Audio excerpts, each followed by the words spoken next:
Jimmy Richards, who's been around so long, and of course won the Touring Car Nationals in 1985 for his sponsors JPS BMW and of course Castrol, and he's back stronger than ever. Look at him scrambling off the grid. There's less than a minute to go now. Look at the crowd in the background there for the final round of the Shell Ultra Championship here at Oran Park. 50 laps, 2.62 kilometres the circuit. Seton versus Richards for the championship, but the race could go to anybody. The top 17 qualifiers all under the lap record. Balloons now start to lift towards the skies as we're only seconds away from the start. Keep an eye on Alan Grice, who starts on the third row on the outside. There's the scene. 10 seconds away from the start of the 1987 Shell Ultra National Touring Car Championship Grand Final. Racing, Jimmy Richards gets off well, but going even better is Larry Perkins. Glenn Seton, a beauty, and Farmer George is out and running strong as they head down the front straight. It's the charge of the Light Brigade coming down to the left-hander for the first time, all the way to a safe start and a bad start by one of the BMWs. But just look at this as they float into turn number one. It's George Fury taking over the race lead with Glenn Seton in behind, and around goes Greg Hansford. He gets a hit from Peter McLeod as they go through. George Fury, Glenn Seton. It won't be too long before George looks in the mirror, waves Seton by. Jimmy Richards well poised, and Larry Perkins making a bold move up on the inside, followed by Johnson. Longhurst is the next one, then Alan Grice. Graham Bowkett is out wide, and then coming up is John Bow, who's already got some of the coach work. He's received a shunt already. It's been a big one too. The back of the car severely stoved in. Fury, Seton, Perkins battling with Johnson. Johnson through on the inside. Richards being shuffled back just ahead of Longhurst. Andrew Badiki with a little bit of panel damage and a lot of panel damage on the left-hand side of the car, number 35. Heading up to Honda corner for the first time, and here they come. Listen to the crowd cheering as it's Farmer George hoeing into them. Right behind him, Glenn Seton in car number 15. Then further back to Tricky Dicky Johnson of Queensland. Across the start-finishing line, one down, and of course 49 to go. Remember, the track is absolutely covered in dust particles and bits of fiberglass, lots of rubber. That's making the job doubly difficult for these guys at the moment. And there are some very threatening black clouds looming overhead here at Oran Park. There have been 1 or 2 spots of rain, nothing to worry. Look at it.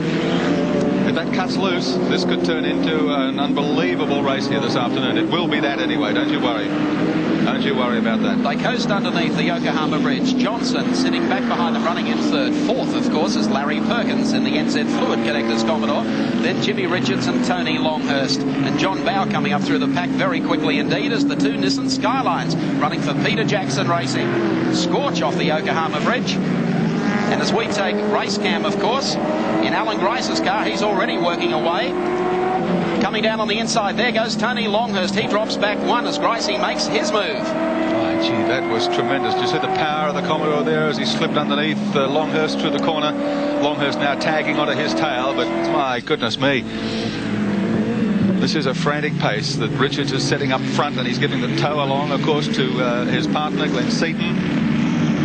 Kevin Bartlett, meanwhile, is already in the pits. And here's the scrap as they go across the strike for the completion of the second lap. Jimmy Richards sits in behind Larry Perkins, and Grice starting to make overtures as he comes through the field. Peter Jackson Nissan team 1-2 at this stage. There's Dickie Johnson running in third spot. Perkins is fourth. Richards is fifth.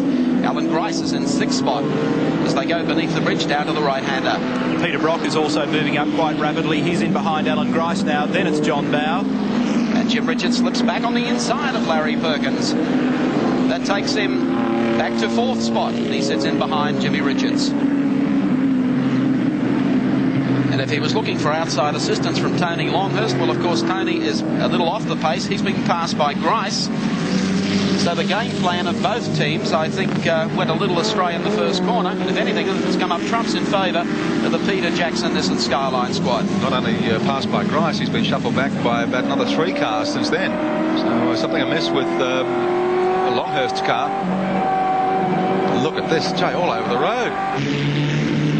Keep an eye on Alan Grice. He says he's perfectly set up for this race on these Yokohama radials. was probably one of the quickest cars in full race trim here on Friday.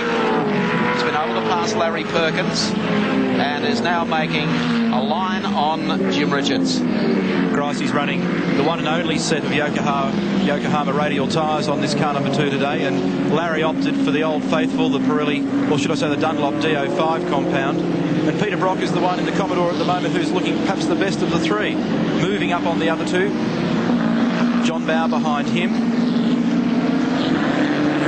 From 10th position on the grid, that's a very big effort by Brock in the opening 3-4 laps of this race.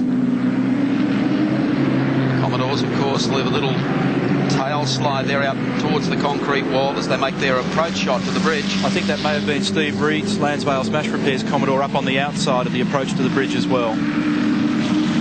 So Gricey in the Bob Jane T-Mart's Commodore goes through. Larry Perkins, the next one, back behind Grice, and of course Peter Brock. So the Commodores at this stage running pretty close together.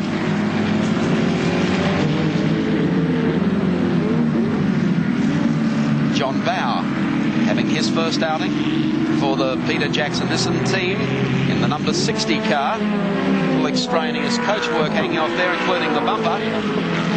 They're not getting away from John Bowe. Somebody's hooked right into him going down to the first turn. Now look at Peter Brock up onto the back of former team manager Larry Perkins. The gap between race leader George Fury as Kevin Bartlett comes back out of the pits, rejoins the race, and third place Dick Johnson, 4.4 seconds.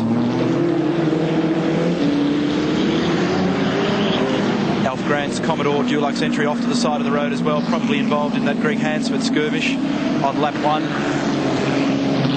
Been a tough day for Greg. I saw him earlier being treated by the doctor. He got something in his eye earlier and was having great difficulty seeing, and had to have some treatment before he could actually go out on the racetrack.